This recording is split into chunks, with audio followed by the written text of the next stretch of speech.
Previously on Sisters in Stars Hollow. Isn't this the lady that they stole cake from? Yes. Karma. He's rubbing her back. Was a mistake. His turkey burgers are very dry. Did you ever play hopscotch outside as a kid? Admit your feelings for Luke, you jerk. Controversy. Oh boy. Oh boy. Oh boy. Stop being a weirdo, you jerk. You jerk. Stop doing that, you jerk. Those popcorn. I feel like there might be some more you jerk moments in this episode. I agree. I didn't plan anything ahead of time, but Neither did I. I'm hoping that I'll be able to use the phrase as we discuss this episode today. As I was watching, I was like, there might be some you jerk moments. There might be. We are back for episode 9. Run away, little boy. I like this episode. A lot of action. Yeah, there's a lot of action. It's action-packed. It's action-packed. There's a Gilmore Girls episode can be. 4 Gilmore Girls. It's action-packed. Make sure we're in the right. Yeah. Calibrate our expectations here for Gilmore Girls. It's very action-packed. So I don't want to waste too much time. Before we get into it, what are we drinking today? I was in a Diet Coke mood today, so I don't have coffee, but I still have caffeine. It's Diet Coke. Do you think Lorelai would be a Diet Coke person or a regular Coke person? She's a Diet Coke person. Okay. Because she was drinking Diet Coke. Oh, right. Remember? I completely forgot. I think she is a Diet Coke person. Diet Coke itself, I feel like, has become its own little fandom, you know? Yeah. Weren't you just at a store where they had like a whole Diet Coke merch section? Yes, I was. Yeah. It was great. It's good. So I just find it kind of funny. I convinced our mom the other day to buy Diet Coke earrings because she loves Diet Coke. And she was like, oh, it's just weird. I'm like, it's cute. It's fun. It's just a fun thing. And someone gifted her a Diet Coke shirt. And like, I don't know, just I'm seeing it everywhere now. It's growing. The fandom is growing. I guess I don't understand it because I don't drink it. So I guess I don't fully understand why like that one specifically, like not the other pops, but like specifically Diet Coke has its own fandom and everyone's like, oh my God, Diet Coke. And it's like, I just don't get it. But you're kind of right though. It is like, why do like the other types of pop don't have that? Yeah, there's no Diet Pepsi merch everywhere. It's No. Diet Coke. So that's where I'm like, why is it that? There's this weird thing that like when you like Diet Coke and you find other people that like Diet Coke, there's this like, it's like a grassroots like, oh, you drink Diet Coke too? Like, yeah, like that just happens But naturally. why? I don't know. That is so fascinating. But to it just me. does. I have know experienced this in my life. What I think happened is like someone somewhere figured out that was happening at a grassroots level and started like this like merch thing, and it's starting to pick up steam because someone just figured out that was happening naturally. But I'm telling you that even before there was merch, that was a thing. And I believe So, like, that. I it's agree with like- that. It's just like it's become more and more and more like widely known, I guess. I just don't understand why it's that and not other pops, but I don't drink them. The reason I don't drink pop generally is because when I was like 6, I saw mom's glass of she had Diet Coke on the counter, and you're a little kid. I don't know, I was small, and I was like, ooh, you know, whatever. I was grabbing it. I took a sip, and the carbonation, I wasn't expecting that. I had never really had pop. Oh. And so it was like, oh, God, it felt like it burned almost, right? And like that turned me off from drinking pop in general, like my whole Really? life, really. Yes, I've always been like, oh, God, I don't want that. Now that I'm older, I do drink it on occasion. I enjoy a good Sprite, but I never really drank Diet Coke, Pepsi, whatever. And so I was with one of my friends. We were joking about this, and I was like, yeah, I've never really had them. And they're like, oh, let's do a taste test. See if you can tell the difference. Pepsi, Diet Pepsi, Coke, Diet Coke, all the different ones. I couldn't tell a difference. I just found that interesting, though. Yeah. Like, I thought there would be like a little bit more, but at least between like Coke or Pepsi, I was like, oh, clearly there'll be something. Like, I couldn't tell. There is something about the flavor of Diet Coke that the people that drink it, even though it doesn't have real sugar in it, like it tastes better than other pops like with sugar in it. Like the flavor, chemical sugar. there's some type of like that aspartame. No, it's probably I know it's aspartame. It's like there's something about the formula of Diet Coke that makes it like, and I know some people are like literally addicted to it. Like I don't think I'm at that level, but like it just tastes really good. And so I think that I believe you. Other pop is just kind of like, it's just a drink, you know? Like, I feel like, I'm telling you, like, it just is like, oh, it's just like refreshing. And it's like, it has this extra that like other pop doesn't have. The people that are in that group all have that shared experience with it. I think that's part of the reason why it's just like, oh, are you a Diet Coke person? It's like, yeah. It's like, oh, yeah. You Yeah, understand the you magic. You understand. The magic of Diet Pepsi, Coke. unacceptable. Like, I get so sad when I go out to eat and they only have Pepsi products. Just sad. I've become one of those people now, too. Also, Well- my best friend, Anthony, is also one of those people, a Diet Coke Is he person. really? Yeah, you didn't know this? I did not know this. Oh, yeah. No. Oh, yeah, he's a Diet Coke person. We've bonded over this. That's amazing. We got to get He's Anthony on the pod. He got me the little fridge. Anthony got you the fridge? Yeah. I thought that was your friend Julie. No, Anthony got that for me.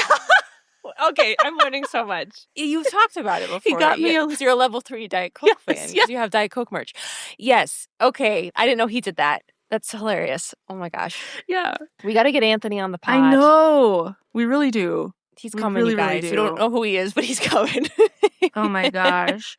Hey, if you want to know, you can listen to our old podcast that's in hiatus, Knick Knack News. Shameless yeah. plug. That was me and Anthony. Yes. Anthony A and few Alex years had ago. a podcast called Knick Knack News. It's fun. But yeah, you can get to know his personality. It's hilarious. So.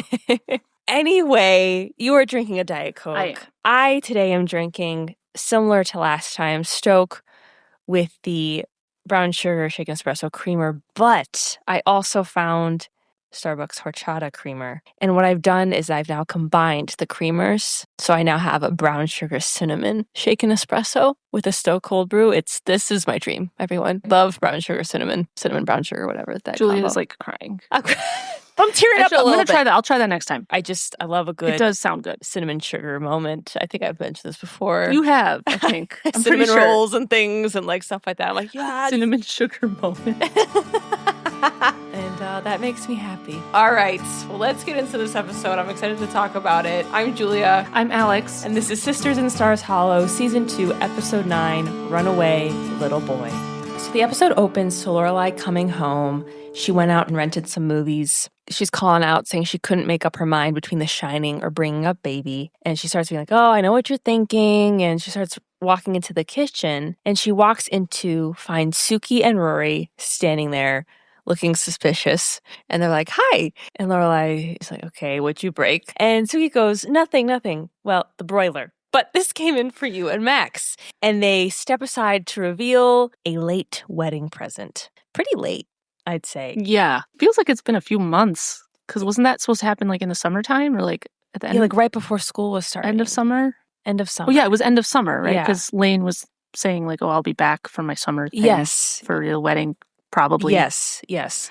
And Rory was starting school soon. And Yeah. And now it's like it's fall. like first so it's semester's ending kind of yeah. vibes. Well, yeah, because they're talking about like their final grade and stuff. Right, Okay. yeah. Okay. So- It's been a few months. Yes, I'm like, wow, that's pretty late. Lorelai is just like, what? Okay, well, I got to return it. I don't want to open this thing. And Suki and Rory are trying to convince her to open it. They're really excited about seeing what's inside. And after some pushing, Lorelai finally agrees and opens the present to find an ice cream maker. Suki knows the exact make and model. She's like, oh my God, this is amazing.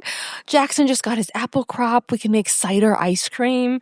And Rory's like, yeah. And they're like, yay. But there's no card. There's no anything. Lorelai has no idea who this is from. And then Lorelai says, once again, I'm going to remind everyone that this is a wedding present. And as I am not getting married, I am not going to keep this. And I'm sitting there being like, okay, wait a minute. Weren't we just talking about this last episode with the huppa? Where it was like, this is a wedding gift. It's weird that you're keeping it. Yes. We had that whole conversation about like the normal response would be that you wouldn't want to keep this. Yes. She's like, no, I'll keep it. It's nice. But now this comes in and she's like, guys, this is a wedding gift and I'm not getting married, so I have to get rid of it. Just saying. Yeah. Just saying. Good point, Julia. Suki and Rory continue trying to convince her to keep it since it's late and all that. And Lorelai is starting to say, like, well, she's concerned that her soul will be judged at the end of her life if she does. So no one touch it until I find out who this is from. And then he's like, and we're watching The Shining, and storms off to the living room. And Suki says, I bet Max will let us keep it. I have to make a comment that Okay. in this episode, Lorelai mentions dictators at least twice. And I would like to submit that as a spooky contender because it bothers me. Why does she keep making jokes about dictators? Stop. It's weird, okay? Lorelai, you're weird. The writers, stop. It's not funny. Anytime there's dictator jokes, you're like, ah! You're like, why do they even know about dictators? Why do they even know their names, that they exist? It's like, I mean, they were people in history. I don't know, like... I don't know. It's just me. A reaction to it, I guess. Yeah, I don't know. know. You get like a very intense. She You get does like a it visceral. twice. She does. She does do it twice. Twice. Well, the ice cream maker did sound like Mussolini. Another it was like Mussolini joke. Musso Rossini ice cream maker or something. And so she's like, oh, it's a fascist ice cream maker. Like, okay, yes, that's kind of funny. But do we have to keep making dictator jokes? I know they do, because what is his nickname? Il Duce. She calls the headmaster that.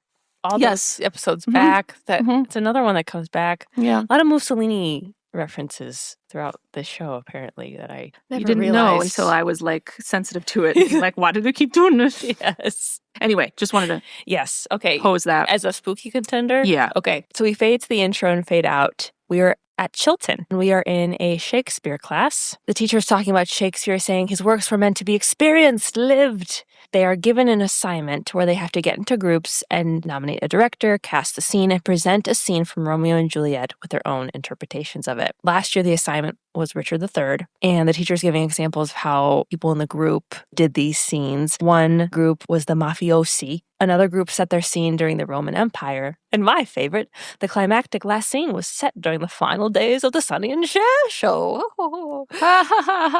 Everyone laughed. Everyone laughed. And she says, just remember whatever interpretations you choose, highlight the themes you see in the scene, and this assignment will be 50% of your final grade. First thing, the Sonny and Cher show. That line, you know how I always say like lines stick out to me and live in my head? This line always does. And I don't know why. Why? Because the way she said, the Sonny and Cher show. And then I'm also like, how did they do that? How did the Sonny and Cher show was like a sketch comedy show with Cher. Yeah, so they made the final scene of Romeo and Juliet a comedy, is basically what she's saying. I guess, but why specifically the Sonny and Cher I don't know. show? Like, yeah, I don't know. I don't know. It pisses me off. It's like, it's so dumb. It is so dumb. All the things on this show, that's one of the things that pisses me off. Where I'm like, how did they do this? The Sonny and Cher show specifically? I'm laughing. You're so upset about this. I am. Every time I see it, I'm like, God. The Sonny and Cher show. I just thought it was weird that all the high school kids laughed along with that, like legitimately. Like they were like, yeah, that's really good. That's hilarious. That's good. That's good. Now that's a good one. I was like, what? Exactly. Would not do that. Like the Sonny and Cher show. So that's one. Two, we had to do this in high school. Yeah, I was going to bring it up. I did. Not with the interpretation theme. No, not with but just doing a scene. Yes, and not to the extent that they did it where it was like this whole like presentation on a Sunday and like everyone came to watch. Oh, well, we did ours in the on the stage in the FAB, but it wasn't. Did anyone other than your class come to watch? No, it? But I'm saying like we actually like went to a stage and like did it. Yes, that's all I mean. Yes, but it wasn't like over the weekend. It wasn't like a show that like people's parents came and stuff. It just was like another class. We just went there and did it. Right. We did Hamlet. Is that what you did? Yes. Okay. Yeah, it was just funny. Like, okay, we had to do this. I guess, this is pretty accurate. I remember that project. I had to memorize a bunch of Shakespeare, and it was a thing. I also remember that project because we're doing the scene live for the grade, and there was a girl in my group. It was just so all over the place all the time. It drove me nuts, and I hate to say that, but she just drove me nuts the way she was. She's always like, brah, brah. She could never just sit and just be like, okay, let's do this in order. Okay. And we're doing the scene, and her and I had lines together. She's cutting me off as I'm talking, like as I'm saying my lines. She's cutting me off and saying her lines and out of order. So the scene was all messed up. And we skipped a whole like section. I will never forget that because it was like, oh my God. Oh my God. I was like Paris. I was just going to say that. I'm like, so you were Paris in your group. You're like, guys, I kind of was. I'm not going to fail because of you guys. I know all the lines, all your parts, and I know in addition to my own parts. This girl even put... That's so frustrating. It was so frustrating too because as part of her prop, she basically put her lines like on this piece of paper and she still messed up. It was like... Were you allowed to do that? I don't know. I didn't. No one else did, but she had this. Wow, and she still didn't get it. And it was like, wait, what? So then I had to like quickly like think on the spot and be like, okay, we're gonna just go to this next part, But anyway, seeing this made me think of all that. So my frustration when I did that project was that I was actually trying to like act with emotion when I said the lines when we performed it. Yeah, because I wanted to. Okay. Do a good job. And like everybody else in my group was like, had no life to them. Like they were just like, they just got up there and they just like said the sentence. And it was like, I shall blah, blah, blah. And then I'm over here like, but what about da-da-da? And then they're just like, da-da-da-da-da. So it was like me like acting with like 2 or 3 people that were just like flat, just like completely. I'm like, this is so terrible. Oh my God. But hey, I remembered all my stuff. I did it. Yeah. And I think like the group, I remember my group, like it was fine. Like I think people knew their stuff. So it was like, okay, like it wasn't nothing like whatever. No. But some people made some comments to me after like good one. They were like, oh, you're in drama club, right? Like you know, like we could tell, like, you know, you did good. Like it was fun. It was nice. Yeah. Like, but I'm like, yeah, I was out there with my whole group. I was trying to like put some life into this for them because they were all just kind of like, and now I shall do this. It's like, okay, like this. Like, you have to be up here. You might as well like have some fun with it. I know. You know, It's so high school to be like, I know. I can't show that I like, you know, we were. Well, I didn't care. I I was know. like, we were I'm in going to do a good drama club. job. I'm not going to like be up here and like not You at and least have some fun with this. Right. You know, that was what I was trying to do. Yes, I get it. You and I are in drama club. We're in drama club. So it's like, we're like, yeah, okay, this is normal. You know, and everyone else is like, oh, what? Whoa. You know, so.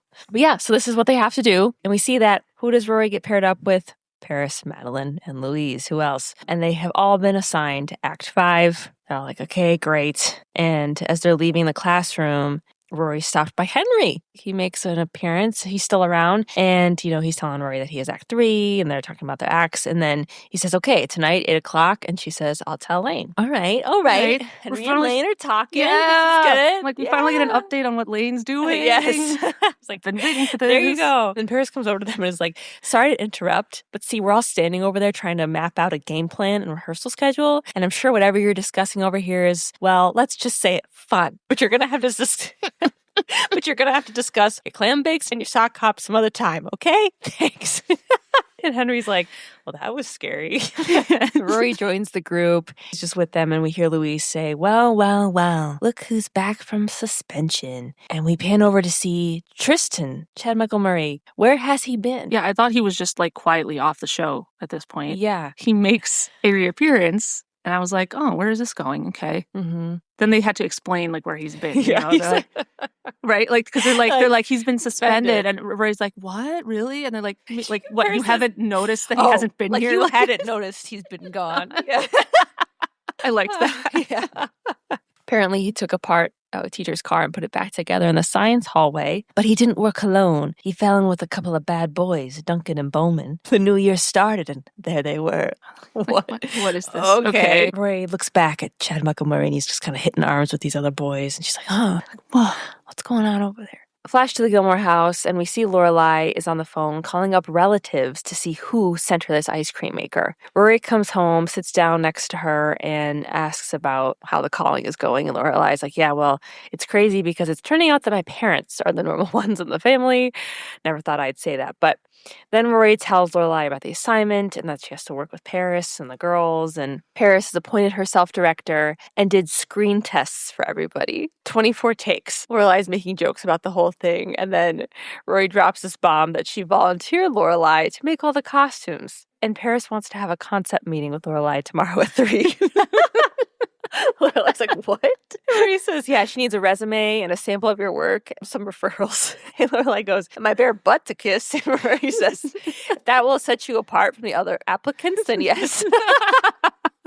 Lorelai's heading out to her business class and tells Rory that she left pizza money and money for Luke's on the table. Then the phone rings. Rory answers, and it's Henry. And so Rory is like the in-between caller so that Henry and Lane can talk. So Rory has to call the Kim house. Mrs. Kim answers, and Rory has to formally ask to speak to Lane. Mrs. Kim is about to hang up because Lane is studying. And then Lane comes down and is like, wait, is that for me? I was expecting a call from Rory. And Mrs. Kim's like, did you do your homework? Lane's like, yes. Math? Yes. History? Yes. Biology? And Lane says, no. Mrs. Kim's like, why not? And she goes, because I'm not taking biology this year. I took it last year. And Mrs. Kim's like, that's it? 1 year and you know all there is to know? Tomorrow we look into private school. That made me laugh. But she lets Lane talk on the phone to Rory in quotation marks for 5 minutes. And so Rory transfers them and Lane gets to speak to Henry. I think this is a smart setup. It is. Friend network going yeah. on here. Like, all right. It's cute. I don't know. Yeah, it is. Lorelai then says to Rory she is heading out and asks Rory for a favor to make some more calls to see who sent the ice cream maker. And Rory's like, don't you think you're going a little far with this? Like, I understand you want to return this, but you've made an honest effort. Do you really need to be doing all this? And Lorelai says, I need to do it for closure. I don't know why that is going to give you closure, but okay. I mean, closure on the ice cream maker. Okay. I guess. Well, it's like, why do you need closure on that? I took it as like closure of like their marriage. I didn't even think that because that would be like absurd. But if that's what she meant, then like, what? Yeah. That's why I was like, yeah, this is what's going to give you closure. Like, that's how I took it. I'm like, okay. How about showing the audience a conversation between you and Mr. Medina? How about telling us how Mr. Medina found out that the wedding was off? That'll give everybody closure. Yeah, we need closure. So yeah, Rory says she'll call more relatives as soon as Henry and Lane are done talking. We flash to Lorelai at business school. A man wearing a blazer approaches Lorelai, commenting on the fact that she once again took the last burrito. And they're having some back and forth about the burrito and maybe some flirtations. And I mean, I was more questioning the fact that Lorelai got a vending machine burrito. You know, they had those things in college. Yeah, they did. Do you remember that? I never ate those.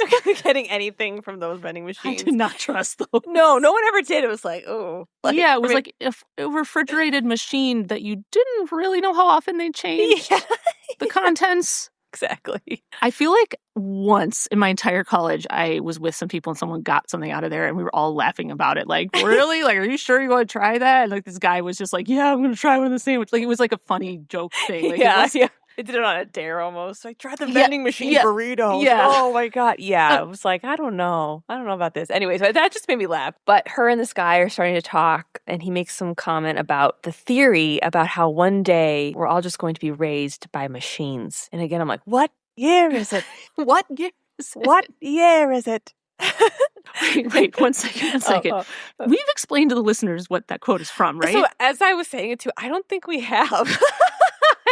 Because we've quoted this multiple times, right? Okay, there's a line in the Jumanji movie, like the original 90s. With Robin Williams. Version. Yeah, the version with Robin Williams in it. You know, once he comes out of the game and he's an adult, he's like going around and he gets hit by the cop character. And the guy gets out of his car and he's like, hey, you like hit my car. And Robin Williams goes, what year is it? And the cop goes, well, it was brand new, because I think he's talking about the car. And he's not talking about the car. He's like legitimately asking, like, no, what year is it? You know, and like we, like our siblings, like we always thought that was so funny for some reason. So like my whole life, like I've always just done that line, like for different situations. Like, what year is it? That is like, we've talked about this a lot on the show, where we, like, us as siblings all have bits from like quotes of shows and things. Yes. That's a major one. Yes. Being like, what year is it? I don't know why that one has always stuck with us. We've always quoted that. Yes, but that was the original joke. It was from Jumanji. I don't remember what year that came out. It was in the 90s. 90s Jumanji with Robin Williams. So that is from something. It is. So now you know. And another time here, though, what year is it? Talking about machines raising us. And I'm like, God, that's been more true than ever before. Yeah. Things are getting weird now with the AI stuff. Like, it is. We don't have to go into it. No, because it'll cause me to stress out. But we won't talk about that here. But anyway, this guy, he wants to look at Lorelai's notes for the reading. Apparently he does this every week. He feels bad about it and wants to pay her back somehow and asks her out to dinner. Lorelai's kind of shocked by this. She's like, I don't know. My schedule's kind of busy the next couple of weeks. And he said, well, it was just a thought, but if you have an opening, give me a call. Gives her a business card. I don't know, something with his number on it. And she's like, okay, sure, that's great. Tells him to enjoy the notes, and he tells her to enjoy the burrito. At the end of this scene, I wrote down in my notes, who's this clown? What? He's taking her notes? And I was like, I don't think so. Lorelai, what the heck? Like, why are we even entertaining? And I didn't know what was going to happen in the episode, okay? Yeah. But I was like, what? Who is this clown? I literally wrote down, who's this clown? That's what I wrote down. Because that was my first thought of this guy. That's kind of hilarious as the episode progresses. It is, because I did not know what was going to happen. But I was like, what? Why are you just letting him walk away with your notes? Also, aren't you about to go to class? So why is he taking your notes right now? Or is this at the end of class? Or oh, maybe it was right after? I thought it was right before. Like, either way, it's like, Like, yeah, why is he like taking them away? Like, it's not like he's looking at them and like copying or doing anything. Yeah, like he that. just like It's walked he away just with took her notes. them. He took Like, your notebook. Like, no, I want that back. I still need that, you know? Like, I don't know. The whole thing, I was like, what? Yeah. Anyway, that's what I wrote down. That was my first impression. Who's this clown? Okay, we can move on. All right. Oh my God. Okay, so we flash to Chilton. Rory's meeting with her Shakespeare group. Madeline and Louise are there waiting for Paris to arrive. And we meet this other kid, Brad, who is from the third period Shakespeare class, because they were doing like a combo with that class, who is now part of the group. So they're waiting, and Rory suggests starting without Paris. And Louise is like, that could be lethal. Rory says, well, maybe we can just decide on what motif we want to do. But Paris starts coming in with this large box of props and says, we're doing traditional Elizabethan. And Rory's like, what? Isn't the point supposed to be like, do something not what is like time setting, that's time like period too close to the real setting. Yeah, and Paris is like, we need to get an A, not put on a Vegas show. We have the death scene and it's classic. And it's like, I'd argue, based on what was explained, that you would get points off for not doing anything like more out Honestly, there. yes. Right? Like, this seems like the type of assignment where like the more creativity you put into it, like you get more. That's how I felt, right? It's like, don't do the classic. Try to think outside the box. And she's like, well, this will get us an A. And I'm like, I don't know about that. But Paris starts passing out acting notes to everyone, giving them their rehearsal schedules, everything. And then she pulls out a sword out of the box. And Rory's like, please tell me you didn't just have that lying around. Where did that come from? It's like, why do you have a sword? Yeah. But then Tristan arrives. Chad Michael Murray walks on in and says the gang is all here. Apparently, he was not included in the original splitting up of the groups, and he was told to choose one. And Paris is like, well, there are 4 other acts, so choose one of those. And he lists off all of the ex-girlfriends that are in the other acts. And he said this group was the only one free of ex-girlfriends. Paris goes, so we're being punished for good taste. I love that line. That was so good. That was good. Burn. That is Like a good line. sick burn. I don't think anybody says that anymore. How old are we? Is that a millennial thing? It might be sick burn, bro. It's like, wait, what? That was good. Tristan's like, Paris, that hurts. That hurts. You have no need for me at all. And Louis says he can be our Romeo. And Rory's like, wait, no, Brad is our Romeo. And then Louise is like, no, Tristan is Romeo. And Madeline's like, yeah, Tristan was born to be Romeo. And Paris is like, okay, wait, I'm the director. I'll decide who's born to do what. And Brad is Romeo. And then Louise says, hell hath no fury like a woman scorned. Again, who talks like this? She would not say that. Can you imagine in high school somebody's just like saying that? I'd be like, you weirdo. Yeah, I know. I feel like everyone would be like, huh? Even the kids in drama club would be like, I know. What? Like, that would even be weird for drama club. That's like kind of my point. Like, that's just, come on, the drama club kids, me included, we were weird. Yes, same. We were definitely more in the outcast area. We were like, we were a little out there, you know. But it's like that was even the next level. You're like, okay.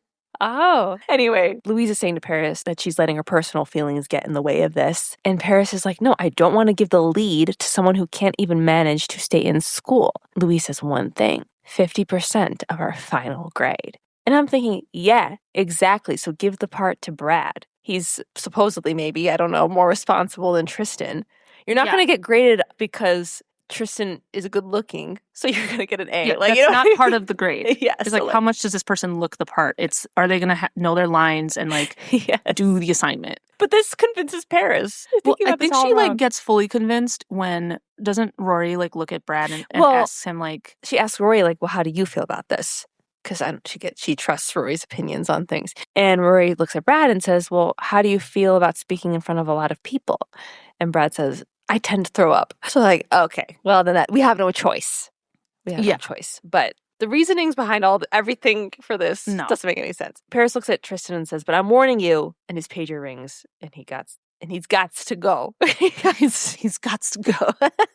He heads out of there and she says, rehearsal is tomorrow night. And then they're trying to cast the rest of the scene who's going to play Juliet. And Paris is Rory because she fits all of the characteristics that they're looking for. She has to be chaste. Again, this is acting. You don't actually have to like look or act like a real life character or something. Yes. Like, and Rory tries to fight this, but Paris is like, it's too late. It is what it is. And Rory just is sitting there kind of like, oh God, I didn't want that. We fade to the Independence kitchen. Suki has made low-fat whole wheat blueberry pancakes for Michelle. Michelle is very concerned that there can only be 12 blueberries in there because he can only have 12 blueberries for his breakfast. Suki's like, well, what happens if you have 13? Will you die? She will only give him the plate if he swears not to count the blueberries, but he won't do it. And then he just like storms out of there being like, I hate you. Really funny. And Lorelai enters the kitchen with the ice cream maker because she's like, I'm donating it to the inn. Suki's like, look, we already have one, and this is basically like a personal ice cream maker. It won't do us any good here. Lorelai's just like, I really don't want this thing. It's reminding me about my life that I don't have, that I could have had, and I don't want to be reminded of that. You mean like the hoppa? Huh? Like the hoppa that's in your yard? You mean like the hoppa that you're keeping for some weird reason? What about that, Lorelai? Suki's like, look, I'm getting concerned about you. You seem very emotional about this ice cream maker. Suki says, it's been quite a while since you and Max broke up. I think you're fine, but are you moving on? Lorelai's like, yeah, I'm moving on. And Suki says, okay, but how many dates have you had post-Max? Are you hibernating? You know, you had your mourning period and you said it was over, and are you putting yourself out there? And Lorelai's like, look, I have a skirt with a slit in it. Like, yeah, I'm putting myself out there. Look at this. Look at this skirt. And Lorelai says, look, Suki, if it makes you feel better, I just got asked out the other night by some guy in my business class. And he's pretty cool, actually. He's a little younger, but have this little bit about stealing his burrito. And Suki's like, oh, you kids stealing his burrito. And Lorelai's like, no, it's actually a burrito. And Suki's like, oh, okay. Stealing the burrito. And Lorelai's like, okay, forget the burrito. Yeah.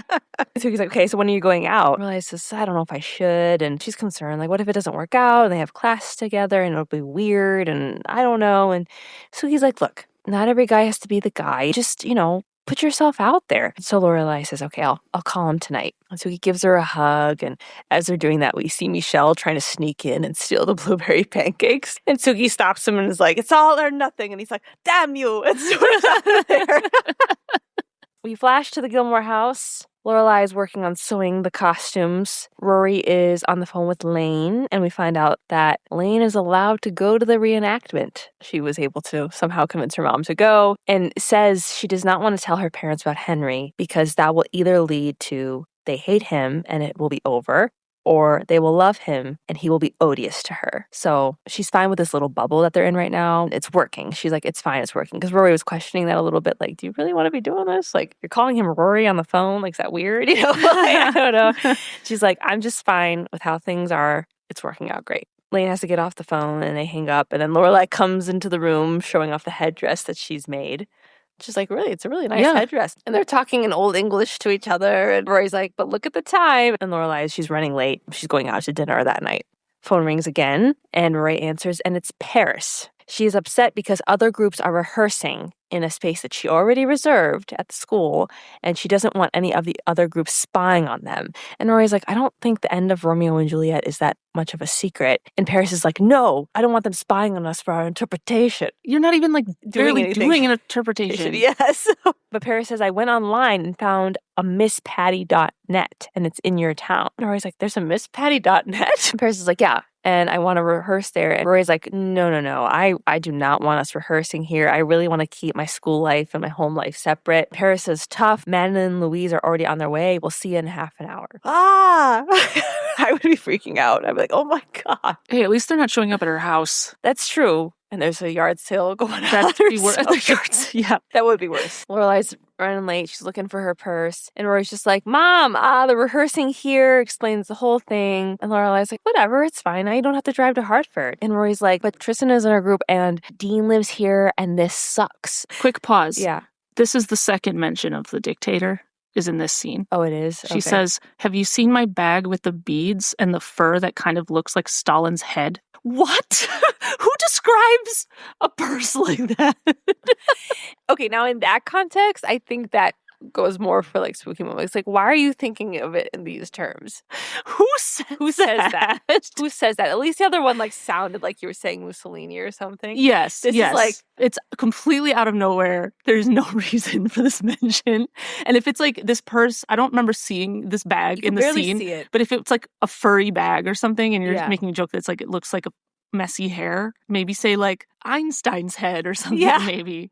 If that's what it actually Maybe. looks like. I didn't see it, so I don't know. There is like a split second where you kind of see Oh, it. okay. It is like a crazy, like furry looking thing. Okay. Yeah. So, it like, could've been yeah, she's making a Einstein. joke. She's making a joke about the fur on this bag. I get, okay. But, like, I don't know. It's just weird. Anyway, now I'm done. Okay. That was the second time. Okay. But yeah, Rory's like, Tristan is coming. Dean lives here. This sucks. And then Rory says, I have to tell Dean. I have to tell him that Tristan and I kissed at that stupid party. And Lorelai's just like, oh, I don't know if she knew about that or not. I don't think she did. I feel like she didn't know about that. Because wasn't that the night that Rory came home and said she was ready to wallow? Yes. Yeah. I don't know about this. Yeah. Even like her face, I don't know, just a face of like, oh. And Rory just goes, I have no choice because if Tristan sees Dean, he's going to tell him, which will make it worse because it'll seem like I was keeping it from him, which I was. I was keeping it from him and now I have to tell him. And Lorelai's like, okay, calm down. She's trying to make light of the whole situation, but Rory's like, no, I have to tell him. I don't have a choice. And Lorelai says, okay, fine. Try it out on me first. Pretend I'm Dean. If you're going to tell him, you have to have down what you're going to say. So Rory's like, what? Oh, okay. And says, okay, Dean. Lorelai goes, Rory.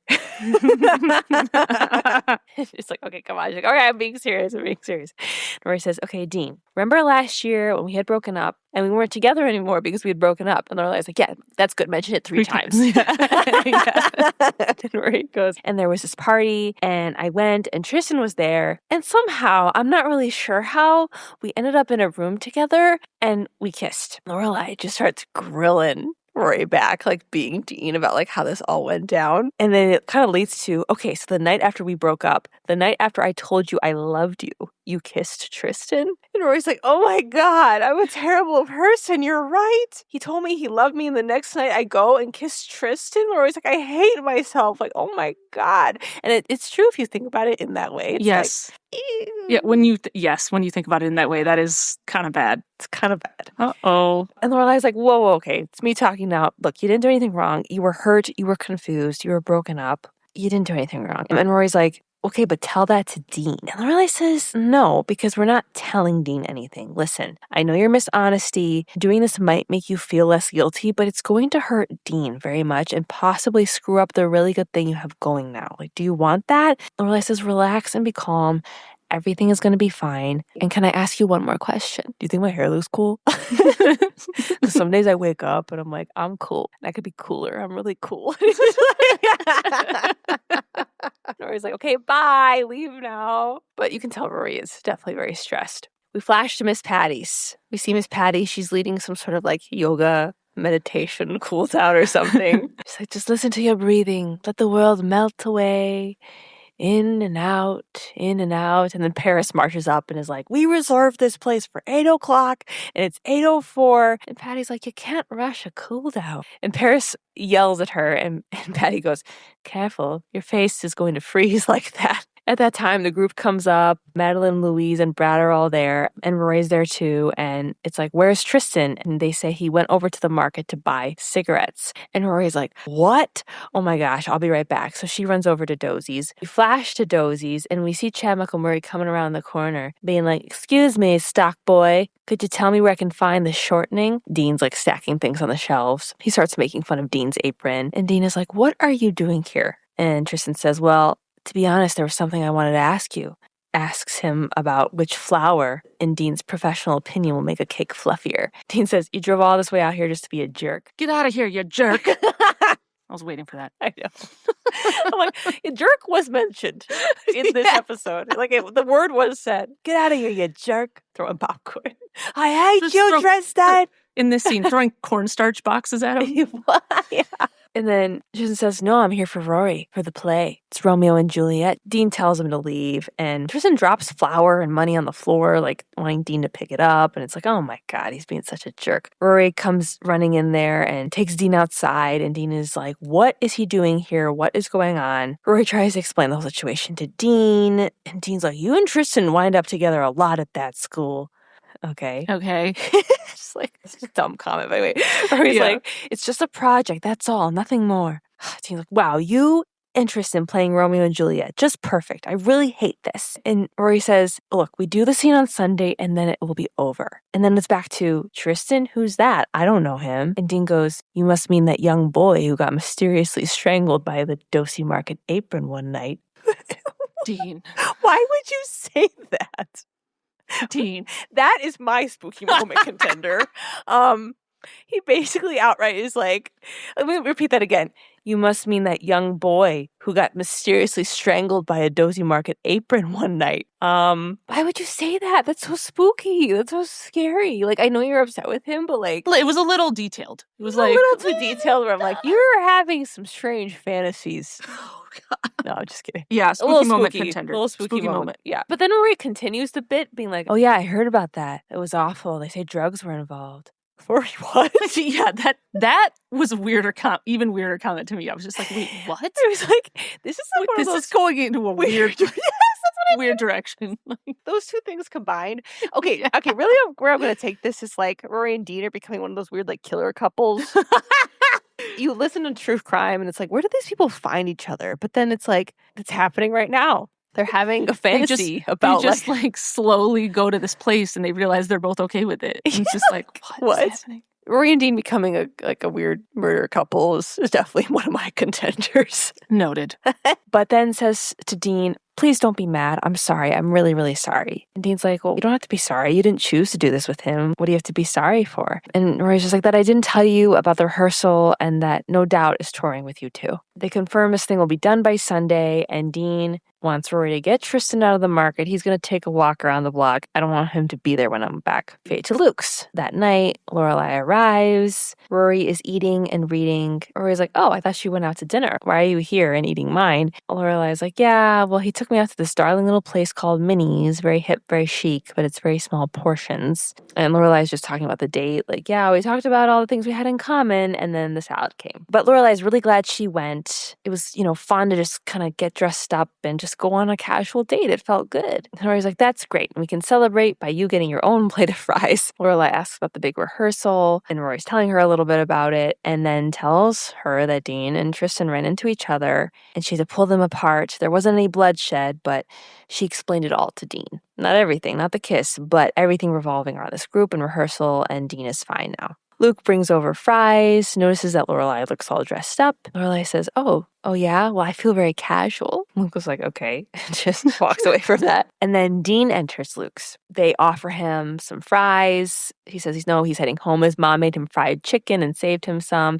Lorelai's like, oh, that's great. You have a cooking mom. That's nice. But is she a casual dater? Or he goes, I hope not. She's married. He's like, do I even want to know what you're talking about? And we hear Luke go, no. And then Rory explains that Lorelai casually dated tonight. And Luke overhears this and gives a little eyebrow raise. We're like, huh. There's this close up on his face and he just turns and he's just like, huh?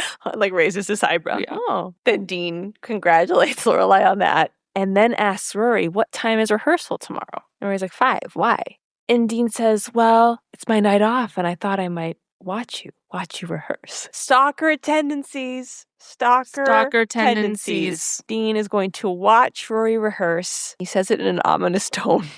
Rory's like, no, I think you'd be really bored watching us rehearse. Lorelai says, yeah, I dozed off twice listening to her talk about it.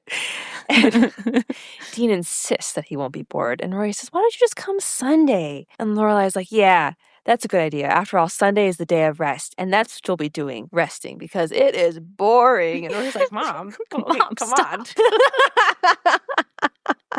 Dean's like, well, I'll come Sunday too. Rory's just trying to convince him not to come to the rehearsal. Dean's like, I'll just sit in the back. You'll die and I'll walk you home. It's no big deal, right? Why did he phrase it like that? Yeah.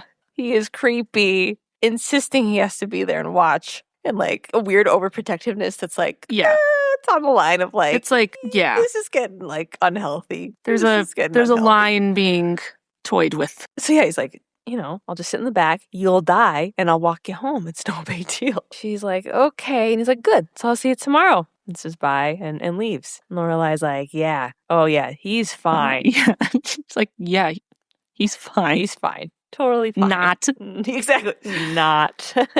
We flash to Chilton. Rory walks up to Tristan saying, can I talk to you for a second? He's with his buddies, Duncan and Bowman. Yeah, I'll meet up with you later. Rory says, I need to talk to you about something serious. It was kind of in her baby voice. Did you notice that? Oh, yeah. A little I need to talk to you about something serious. Rory, why are you talking like that? I actually did notice in this conversation she was a little bit like, oh, is this the baby voice that Julia keeps mentioning? It was. Anyway, he's like, all right, serious, I'm intrigued. And Rory says, Dina's coming to rehearsal tonight. And he's like, oh, wow, are you sure they can spare him? What if there's a run on baked beans? And Rory's like, can you just shut up for 5 seconds? As I said, Dina's coming to rehearsal tonight, and I'd like to ask you to promise that you won't say anything about what happened. And Tristan starts like faking not knowing what she's talking about. Like, what? What happened? And Rory's like, you know what happened. You and me at Madeline's party, you had just been kicked to the curb by Summer, and I found you sulking on a piano bench, and I sat down and we talked, and then we kissed. Like, okay. Great summary. Yeah.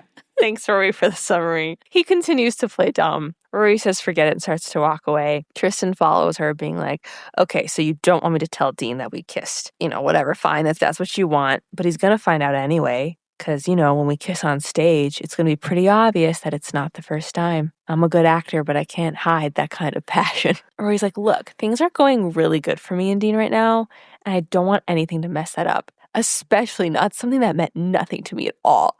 And I wish it had never happened in the first place. Wow. Damn, Rory, damn. Savage. This was savage. I went between being like, Jesus, Rory, but like, Kristen. Tristan's kind is a jerk. Yes. He sucks. So it's like, okay, kind of had that coming, but I'm like, damn, Rory. That was like, this whole, put the knife in and twist it. Yeah. Like, okay. It was pretty mean. I feel like she didn't have to go that hard. She didn't. Also, like, that's your approach to, like, this person has almost sensitive like information. a leverage over you. Yeah. So what I'm going to go do is go talk to them, remind them of that, right. Remind them of that fact, and tell them that it would be upsetting to me if this was revealed, which maybe they weren't thinking about that, you know? Let's tell them in detail exactly what happened again in case they forgot. And then be like, but don't say anything, because it's going really great with me and Dean, and it would be upsetting. But also, I'm going to be mean to you. Yes, you know, F you. Yeah, like, what? Like, what was her strategy? You mean nothing to me? And I wish I had never kissed you ever. That meant nothing, and you suck. You suck. I hate you, Tristan. You suck, and I hate you. Also, do me this favor. Yeah, like what? Get out of here. It's like, what?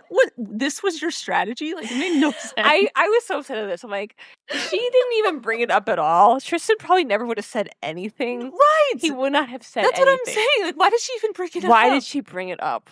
That is so just dumb. So yeah, so she's just like, you suck, and I don't want to look at your face. And he's like, okay. He's like, all right. So things are going good for you so too, he's huh? Like, clearly upset by this too.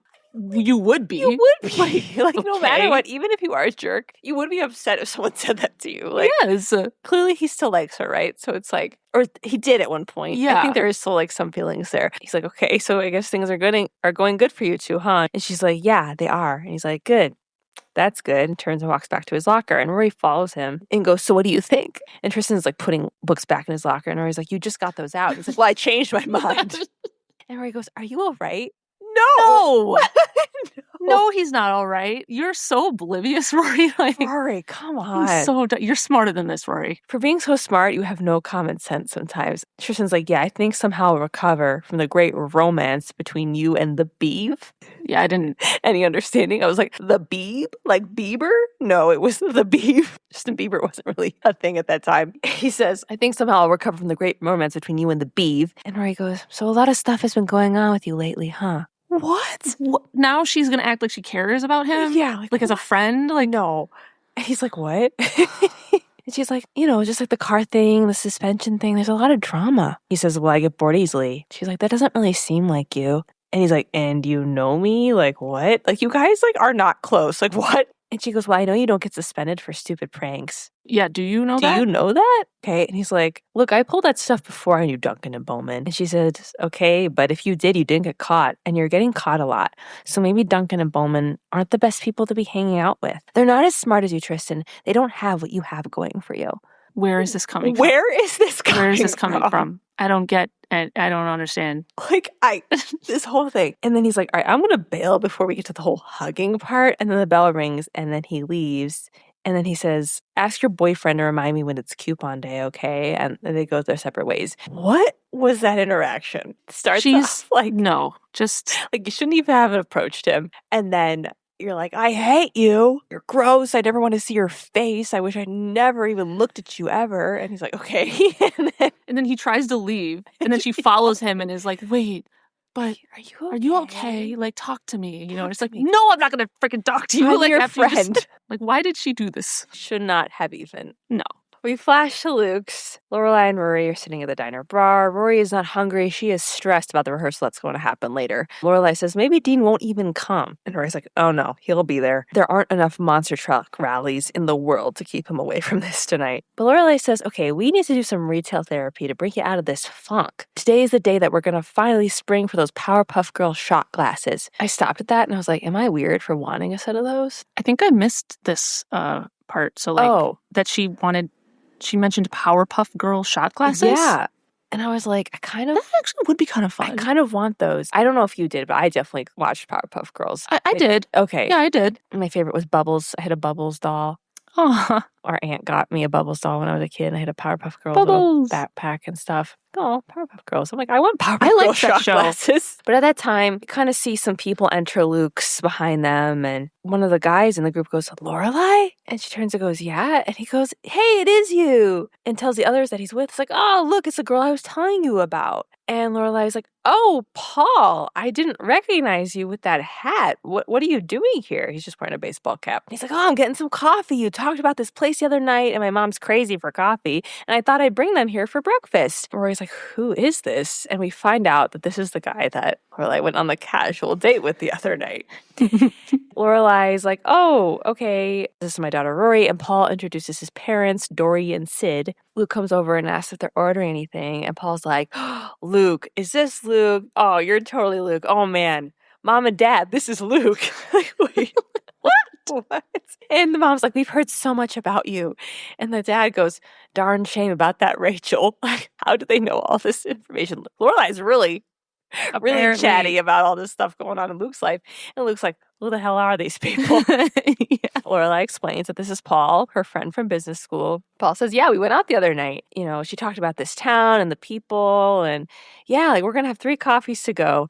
And we see Rory laughing. And Lorelai's like, what's so funny? And Rory's like, oh, nothing. And Paul says, okay, gotta run. Mom wants to go antiquing. And it was nice meeting all of you. And I'll see you in class, Lorelai. And they all say bye and leave. And Rory is laughing and goes, I've always wanted a little brother. Lorelai's like, okay, he looked a lot older the other night. He usually is like a little more scruffy, like, because he was very clean shaven. And I think when we do see him at the business school, he does have a beard. Yeah. And Rory's like, oh, he should have been holding a yo-yo and a lollipop and a beanie with a propeller on his head. And Lorelai's like, okay, he's in his 20s. Like, he's not like that young of a person. And Rory's just making fun of the whole situation. Rory's just happy to be cheered up, and she has to go help Lane with something. And Rory leaves, and she just takes her whole burger with her and walks out of Luke's. Luke comes over to Lorelai. Lorelai's, okay, what do you got to say? Come on, what are you going to say? And he's like, oh, no, nothing.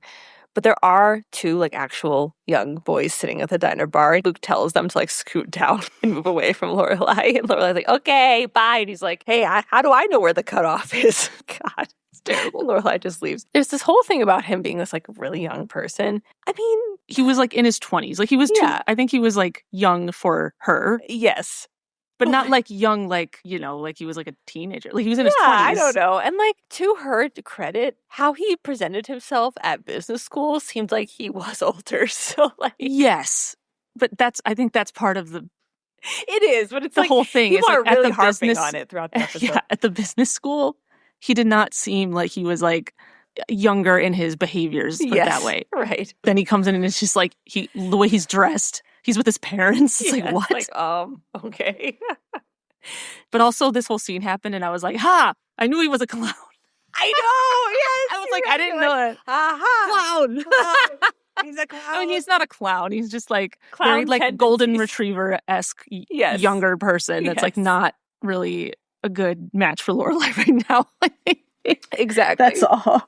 But we flash to the rehearsal at Miss Patty's. We see Tristan and Rory. They're rehearsing the final scene where they have to kiss. Tristan calls for line, and Paris tells him, it's thus with the kiss I die. And he's like, oh, okay, then I kiss her, right? And they pan. As they're talking, we see Dean standing in the back, kind of lurking almost. Dark in a corner, like lurking. He's got like a dark jacket. He does, yes. Leaning against a wall. I'm like, this is a little weird. Yeah. Like this, okay, imagine you're in this high school group and someone's boyfriend is just like standing in the back, like lurking, watching the scene. I'd be like, what the hell? This is a little weird. That's like a stalker tendency. Yeah. Creepy. Just saying. He could have been normal and just come up and just been part of the group and like sat with them up front, you know, because he is in the age group of these people. He's in the age group. He didn't have to like lurk in the back of the room. He's kind of like met them before, sort of. Yeah. At times, you know.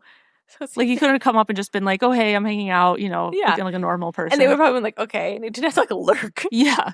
like lean against the wall. Like, okay, that's weird. All right. But anyway, Paris is like, yes, thus with the kiss, I die, and then you kiss her. Tristan is just smiling at Dean like, you jerk. You jerk. I was going to keep saying that over and over again during this scene, probably.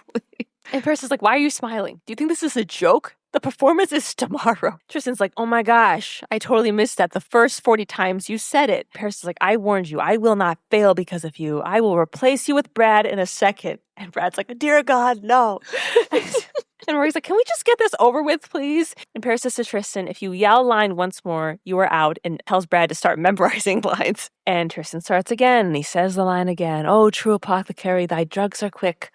Thus with a kiss I die. And he's about to kiss Rory, but stares Dean down right before he does it. And then he stops. And everyone's like, what? And Tristan is like, well, with this being our last kiss, it makes me think of our first kiss, you know, at the party. And Rory sits up being like, what? And Paris is like, lie down, you're dead. Tristan continues, oh, you remember the kiss? And he starts alluding to things. He doesn't outright say anything, but he's alluding to things and says things about like crying with kisses and such. And he kind of makes it sound like he's talking about like another part of the play. Yes. But like he's really talking about the real thing. So he doesn't outright say it, but he's like trying to say it. And Rory's like, okay, I need to take 5. And Paris is like, we all do. And cancel any plans you have tonight because we are staying here until we get this right. So Louise pulls out her cell phone and Brad does as well. And she goes to him, who could you possibly be calling? I was like, oh my God, poor Brad. Poor Brad. But then Rory goes up to Dean and Dean's like, he's unbelievable. And Rory says, Dean, I really need you to leave. The play is tomorrow and it's 50% of my grade. And you're standing there staring at Tristan like it's a challenge or something. And Dean's like, well, I don't like how he's messing with you. And Rory says, I don't like it either, but we have to get through this scene and we can't with you standing there. So Dean, please. He says, fine, call me later, kisses Rory and leaves. Tristan comes over and says, you know, I noticed that you didn't cry when you kissed him, so I'm starting to feel insecure. And Rory's like, what is wrong with you? I thought you weren't going to say anything. It's impossible for anyone to be nice to you. No wonder you had to join our group. Anyone who suffered through any experience of going out with you would know better. Laying it on again. Just like laying it on thick. Tristan's pager rings and he says, gee, I really wish we could continue your analysis on how pathetic you think I am, but unfortunately I have to meet some friends. And he leaves. And Paris runs after him being like, where are you going? We're not finished. And Brad's like, Tristan, come back, please. So they all start running after him and Rory's just left there. We fade to Luke's. Suki and Lorelai are there. Suki is excited. She's going to the reenactment later. She's like, oh, it's so romantic, Shakespeare. The way she said this line made me laugh out loud. Yeah. This was like, I wrote this down as like my quote. Okay. It was just like so funny. Yeah. It was like, oh, Romeo and Juliet, it's so romantic. Blah, blah, blah, blah, blah, or something. Just like, what? Just like, I don't know much else. I was laughing out loud. Luke comes over to fill some coffee, and Lorelai invites Luke to the performance later, and he says he can't. He seems very unhappy, and he says, but you have a good time. Bring enough baseball cards to pass out your numbers on. Lorelai's like, okay, enough already. The horse is dead. Then Miss Patty comes over and says, Lorelai, you naughty, naughty girl. Lorelai's like, what? He wasn't that much younger than me. I met him at business school, not his bar mitzvah. That has to equal some sort of maturity, right? And then Luke goes, Doogie Howser was a doctor at 16. I was crying at that. I was crying. Doogie Howser. Have you ever seen this show? Like I watched an episode of it maybe once. An episode that was once. Like, and then I was like, nah, or something. Like, well, because it has Neil Patrick Harris as Doogie Howser. Oh, really? I didn't even remember that. It was just like a few years ago. I wasn't interested, and I watched it. Yes, Doogie Howser was always on the rerun channels with the Wonder Years. Okay, so I would like kind of see bits and pieces from that when I would watch the reruns there. It would always be like, next up, Doogie Howser, MD, you know, and it's just like this little kid in doctor scrubs. But that made me laugh so hard. Doogie Howser was a doctor at 16. She's like, Doogie Howser was not real. But Suki's like, look, Lorelai, the town likes to tease. He did look young. And Lorelai goes, you didn't even see him. Suki goes, oh, Kirk snapped pictures. I laughed at that was too. so good. Oh, Lorelai's like, okay. And she goes to Luke behind the counter and says, hey, what is up with you? We were having a perfect nasty sparring match over there and you suddenly walk away. And Boosie's sitting there at the diner bar eating and he says, oh, Lorelai, I hear you're dating a kid. When I was 18, I was dating an older lady. Broke my heart. Lorelai goes, sorry you got dumped, but I'm not dating a kid. And Boosie says, I didn't get dumped. She died of a heart attack. She was quite old. Oh, God. What? This is weird. Okay. And Luke is like, look, I'm working. Us older guys do that. And Lorelai says, why are you being so mean to me? Why are you mad at me? And Luke's just like, I just think it's embarrassing. But look, I'm not going to say anything. Go live your life as you please. I got work to do. And Lorelai's just really confused. I have a quick note before we move on. Yeah. At some point during this scene, I think it's when Lorelai's trying to convince Luke to come to the thing. I just put this because I'm like, this is a weird thing to say. She goes, Luke, you should come. How often do you get to see teenagers speak in iambic pentameter and kill themselves? She did say that. Okay. I don't know. Just what? Okay, moving on. That's a line that gives you pause. Where you're like, Lorelai's getting weirdly excited about like violence. Like violence. Yeah, she's getting excited about violence again. It's just like, okay. A little weird. But we flash to Chilton and we see a sign in Chilton that says Shakespeare Festival. We're in it. There's an act already going on and they're all dressed up as cavemen. This act decided to do it as a caveman interpretation, kind of like grunting and just being like how a caveman would sound. Laughing if it's like this is their strategy to not have to memorize the lines. There you go. Oh, and they're just like acting out with their bodies, but not having to say anything. It's like cheating. But yeah, so we see this caveman interpretation of the scene going on, and we see Suki, Lorelai, Dean, and Lane are in the crowd, and Suki's like, "Are you sure this is Shakespeare?"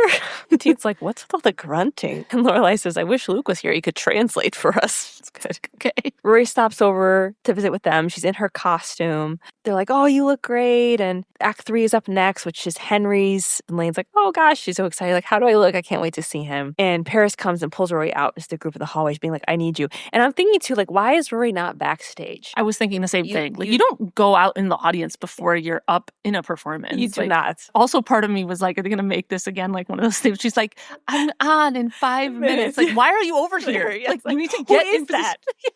Who is that? Anytime it's Rory, the ghost again. It's the ghost again. Anytime Rory has to do some sort of performance, her ghost comes to like visit with the family to like check in on them for some reason.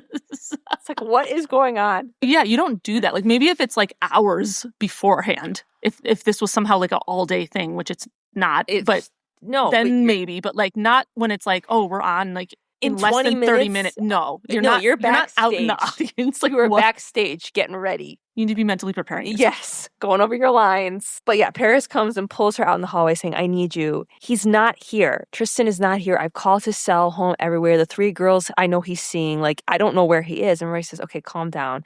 And Paris is like, we're on in 20 minutes and we have no Romeo. We're going to fail. Do you think Harvard accepts people who fail Shakespeare? They don't. I don't have the numbers on it or anything, but I feel secure in saying if you fail Shakespeare, you don't get into Harvard. Rory's like, okay, well, maybe he's just in the bathroom smoking. And she's like, okay, that's a good idea. Let's split up and check. So they go off to search and we flash and we see another act is being performed. It's Henry's act and they're all like businessmen in suits like fighting each other. Which I was like, okay.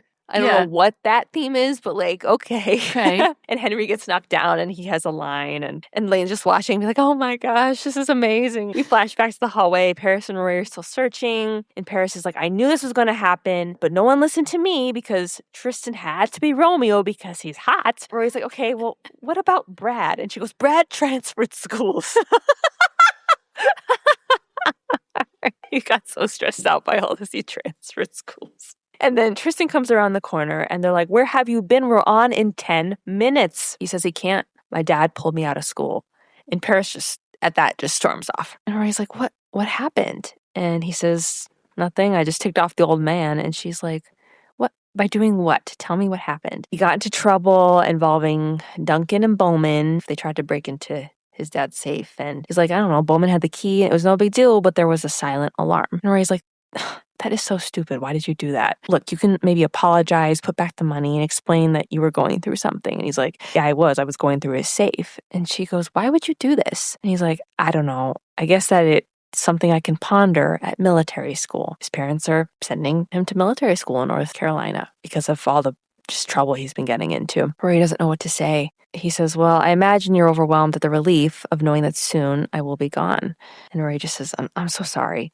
And he's like, I'm a big boy. I can handle it. And Rory says, there's nothing you can do? I guess it's Tristan's dad. He's there in the hallway being like, Tristan, come on. And Tristan says, I gotta go. And then we see like Dean, and he's like standing, staring at them in the background. Like, where did he come from? Like, he wasn't there. And all of a sudden he's like, boom. He's like there, like, oh my God. It's like almost like a shock factor. Like, oh my God. And Tristan says, I'd kiss you goodbye, but your boyfriend is watching. And then says, take care of yourself, Mary. And Rory kind of smiles at that. And Tristan walks off and leaves. And we probably never see him again. That is a question for you. Do you think we see Tristan again? No. I mean, I would be very surprised. I'll give you that one. You're correct. Okay. This was their way of being like, his series wrap. Yeah, we think he's done. Let's bring him back for an episode and have a closure moment. Because like there wasn't really anything. Yeah. I didn't necessarily look this up, but I think this was around the time he was starting to get popular. He was doing other movies and things. Oh, probably. Yeah, I could see that. So he had other opportunities going on too. Yeah, so it makes sense. So he left the show, I think. But yeah. Yeah, so when they said he was going to military school, I was like, oh, and now he's going to become the character in Cadet Kelly. But then I looked it up and he's not that guy. It's just somebody that looks kind of like him. Oh, I was like, oh my God, you're right. Because I was like, wait a minute, was that him? Yeah. You know, with like Hillary. No. Unfortunately, darn no. it. Oh, that would have been so good. That would have been so good. I know. Oh my gosh. No, he just goes to a different school and becomes a star football player in Cinderella's story. Oh, okay. Yeah. Okay. Maybe. That's what comes next. He goes to the military school, but then he does bad. well, but then he comes out of the military school and he's in a different school, and then he's the football player. And then he's the bad boy in Freaky Friday on a motorcycle. One of his best parts. Yes. Oh man. But yes. Bye, Chad Michael Murray. Bye, Chad Michael Murray. Oh. It was fun having you on the show. It was so fun. Even though I didn't like your character the entire time. It was so fun. We hated you. I hate you, Tristan. You jerk. You jerk. We're gonna miss you, you jerk. And Rory's like, she was feeling something there, though. Yeah. She was feeling something there. She's like, man, we hated each other, but I kind of liked you a little bit. Like, if he had stayed on the show. Yeah, there maybe could have been something. Tristan leaves. Then Paris comes marching around the corner in a Romeo costume. I loved Paris as Romeo. I don't know why, but I was like, this is like incredible. Like, seriously, when she comes in with the Romeo costume, I was like, yes. Like, yes. The wig. She has like bright orange tights. It's like the whole thing. Yeah, like, where did she get that wig? Like, did they have that wig just available? Is that what Tristan was going to be wearing? Because that's incredible. I wish I could have seen that. Maybe I just assumed he wasn't wearing a wig. She just found that somewhere. I don't know, but. Oh my God. I think that was his costume. Okay. Which would have been amazing. I wish we could have seen that. But when she comes marching around the corner in the costume, she's like, what are you standing there for? Let's go. And then she goes, you better start sucking on an Altoid. It's like, oh my God. And we flash them in the scene. Paris is playing Romeo. And Paris does not actually kiss Rory. She just like falls on her. But it's so funny. It's just so funny to be like, what is happening? It was art. I loved it. It was art. It was art. But we see in the crowd, Henry's like standing with Lane too, which I thought was really cute. We flash to the backstage areas or the coat room or something. Suki's like, wow, wasn't that great? Just watching that made me feel smarter. Don't you feel smarter? And Lorelai goes, actually the opposite. And so he's like, we should do more things to make us smart, like go to a museum or play chess. Lorelai's like, okay, or we could just go to Luke's. I promised Rory we'd go to Luke's after. And she's like, okay, that's good. And Lorelai says, I don't understand why he's so hot and cold with me. One minute he's sweet and building me a chuppah, and the next he's being a total jerk for God knows what reason. He's being a jerk. And Suki's like, really, Lorelai? Come on. Don't you understand that Luke is so into you? He's had to watch you go from one guy to another, then the engagement, and then the engagement was off, and he's patiently been waiting, and now you walk in with this kid, and he's like, oh my God, will she date anyone else in the world before she'll date me? And Lorelai's like, what? No. no, you're crazy. You're crazy. And so he's like, No. no, you're crazy. She's like, maybe it's crazy or irrational, but it's there. Just look the guy right in the eye. It's there. And I was like, okay, whatever. He flashed to Luke's. They're all walking in. Suki, Lorelai, Rory, and Dean. And Dean's like, so did you and Paris actually kiss or was it like a stage thing? And Rory goes, a lady never kisses and tells. They very clearly did not. I was also confused by this. Like, they must have filmed these scenes like out of order or something. Because yeah, like there was a story inconsistency there. Because I'm like, that was really clearly not a kiss. Because there was no like pretend. There wasn't even pretend. She just fell on her. There was very clearly no kiss. I'm like, Dean, were you even watching? You weren't even watching, were you? But Lorelai says, go get a table. She'll be right there. And she walks over to Luke and he's kind of like fiddling with a watch or something. And he asks how it went. It's just kind of talking about it. And then says to Luke, are you good at dating? What kind of question is that? I don't know. I don't even know. I was like, other than it's weird. Yeah. She's like, are you good at dating? Do you have dating? You have that down? And he's like, what?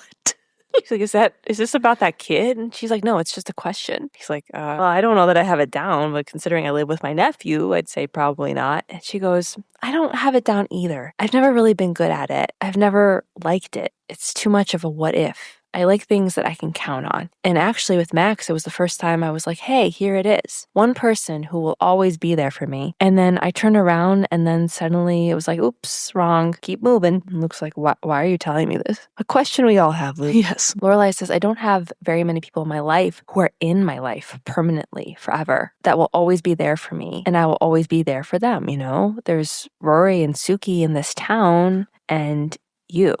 At least I think I've got you. And he says, you do. She says, okay, good. Just checking. And then they smile and they start talking about the play. They're laughing a bit and it fades to the credits. I had a moment where I was like, oh no, is she about to ask him out? And my prediction was wrong, that's not going to happen. Like I was like, oh, and then it was like, nope, I was right.